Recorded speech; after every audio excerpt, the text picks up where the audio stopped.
Kriteria yang kedua yang pada saya sangat penting juga, kita menilai antara nak pilih emas A, B ataupun emas C, iaitu stok yang unlimited. Yang kan tuan-puan, harga emas hari tu RM764 paling tinggi pada bulan Januari. Ramai orang nak beli emas juga, rasa FOMO, nak tambah emas, takut emas naik 800. Ada setengah syarikat dia tak ada stok.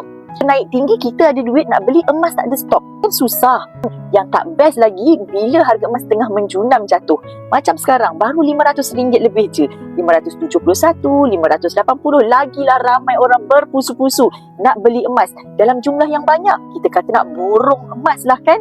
Maksudnya dulu kita beli RM100, RM500. Sekarang kerana harga emas turun sampai 570, mungkin kita nak top up terus 20 gram, nak alihkan duit simpanan kita daripada ASB ke dalam bentuk emas, jumlah yang besar, mungkin RM50. Emas di syarikat tersebut tak ada stok pula. Kan tak best. Kita nak membeli tuan-puan, barang tak ada. Jadi tak seronok syarikat macam tu. Tak dapat supply dengan apa yang kita hendak beli sebagai customer. Kita akan bertukar-tukar daripada syarikat A tak dapat bagi, pergilah syarikat B.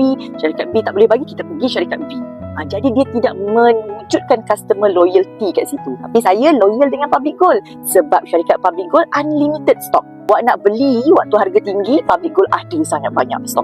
You nak beli waktu harga emas rendah, yes, memang sangat digalakkan. Ketika harga emas tengah rendah sekarang ni, so unlimited stock. Dan yang paling best, kita boleh beli di hujung jari sahaja. Tengah nak beli emas, puan tak payah beratur dekat branch-branch tersebut, tapi kita beli daripada rumah saja. Sambil golek-golek depan TV, boleh top up Grab emas dan buat pembelian. Mudah kan?